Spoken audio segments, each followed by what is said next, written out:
Did you get bombarded with people on TikTok telling you that you should become a UGC creator, but you have absolutely no idea what a UGC creator is, but you're kind of curious about it and learning about how you can make more money online, so you decided to go on YouTube to see if there's any tutorial that explains every single thing you need to get started with UGC? Well, you came to the right place. Hi guys, it's Jess, your guide to finding ways to make more money online. And today we're going to be covering UGC creation. And I'll be providing all of this beautiful information for the low price of $0. And all I ask in return is you subscribe to my channel and like this video. It really helps a lot. These are the topics I'm going to be covering today. We're going to be explaining what UGC creation is, because this might be your first time hearing that acronym. Then I'm going to tell you everything you'll need to get started. We're going to talk portfolios and how to build your portfolio. We're going to talk rates and what to charge. And then lastly, how to find clients. And of course, if at any time you want to skip past to one of the sections I just mentioned, all the timestamps will be down below. Okay, so first of all, what is UGC? UGC stands for user-generated content. UGC is just referring to everyday people, not brands, who, are trying out products, whether it's in a video, in a blog. For example, if I'm filming a day in the life video on TikTok and all of a sudden I take out my headphones and I start talking about them and I'm like, these are pretty cool. That right there is user-generated content. But to put it in the context of a paid UGC creator, as a job, aka the thing that you've been seeing promoted all over TikTok, I think the easiest way for me to define it is to compare it to something that most of you probably already know, and that is influencers. So the main difference between being a UGC creator and being an influencer is that you don't actually need any sort of a following. You don't need to use your influence to become a UGC creator. You don't use your influence to promote products. You simply use your skills and talent as a content creator to promote products. Essentially, a brand reaches out to you and pays you X amount of money, gives you a product that you then have to creatively make, like a 30-second TikTok, for example, using this product in your video, make it super natural, as if you're just kind of like reviewing it, using it in your day-to-day life. And that brand then uses the content that you made on their own social channels. There's a lot of brands out there, and not everyone has the budget or the capacity to have like a full-on social media team, a dedicated TikTok team, an advertising agency to make like videos for them.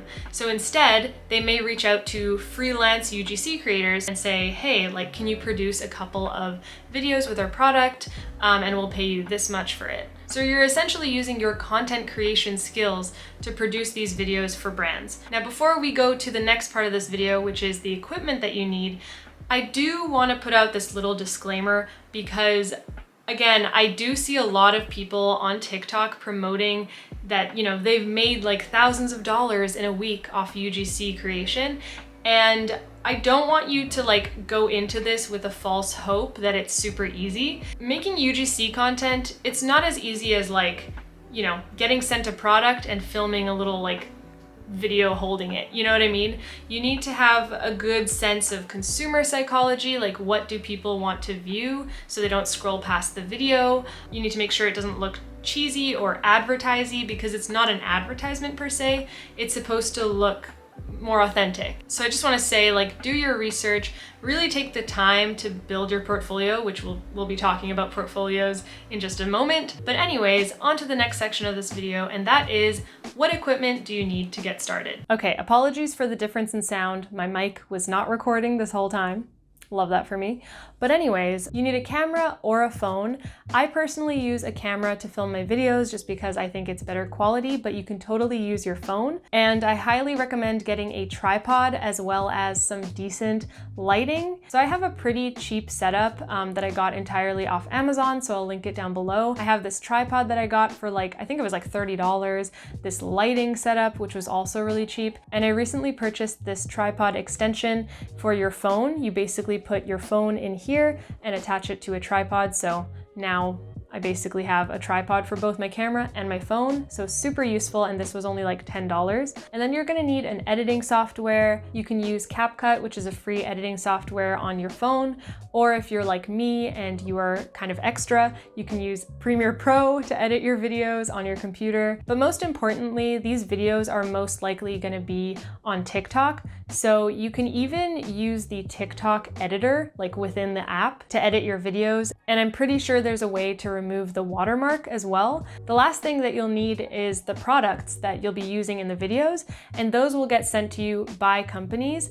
Do not pay shipping, do not pay for these products. If a company is going to work with you, they need to send you the product for free. Okay, so now that you have an understanding about what UGC is and what it's gonna involve, the next thing you'll need is a portfolio. Personally, I used Canva to create a free website portfolio. You wanna make sure that you stand out and you bring your own personality to this, because there's gonna be hundreds of other people, looking for jobs. So you want to make your portfolio stand out and be unique to you. But to give you an example of what you can include in your portfolio, this is mine. It's a work in progress, to be honest, and it's a little bit different because my portfolio actually reflects my work as an influencer and a UGC creator. I kind of blended it all together. Make sure that it's clean, kind of simple, straight to the point. Brands don't want to be reading like a 10-page essay about who you are, but you basically introduce yourself. I added the brands that I've worked with in the past, which I think is super helpful. And the most important thing you should include in your portfolio is examples of your work. So these are some video samples that I created. Make sure to turn off autoplay on Canva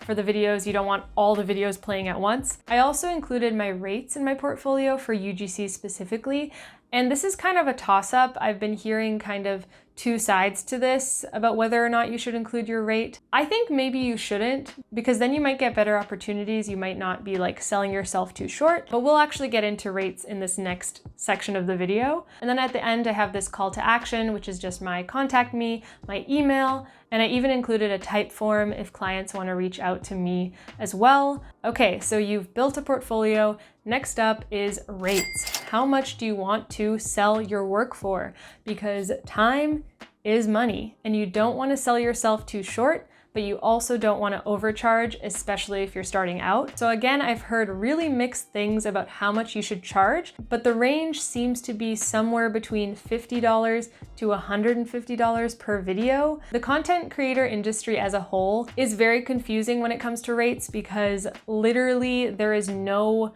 kind of like clear-cut amount anywhere. There's no industry standard.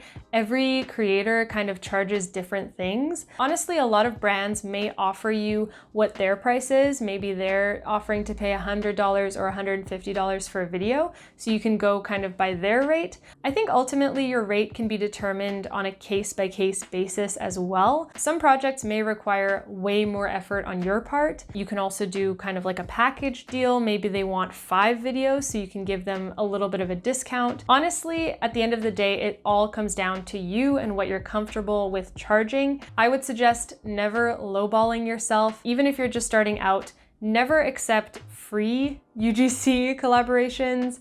I know it can be very tempting, and I've done free like influencer stuff in the past, but you really want to set the bar for yourself and just kind of figure out like, how much is your time worth? I know we're all in different life situations, but you also just don't want to set the bar too low, because then it kind of gives brands the idea that the bar is that low and it sets it for everyone across the board. I know that tends to happen with influencer marketing as well. Brands can definitely start taking advantage of creators. Okay, so by now you have hopefully put in a lot of effort into your portfolio. It looks great. You know how much you're going to charge people. Now it's time for you to hook your worm, go fishing for those clients. Was that an okay analogy? I've never been fishing in my life. You're basically going out and finding leads, finding clients to work with. And this is honestly, in my opinion, the hardest part. Marketing yourself is very hard, especially when there's a lot of competition. I'm just gonna be real with you guys. It's not gonna be easy. But basically, there's a lot of places that you can kind of showcase your work and find clients. Just make sure that you're using reputable websites. So some examples are Upwork. It's a freelancing website.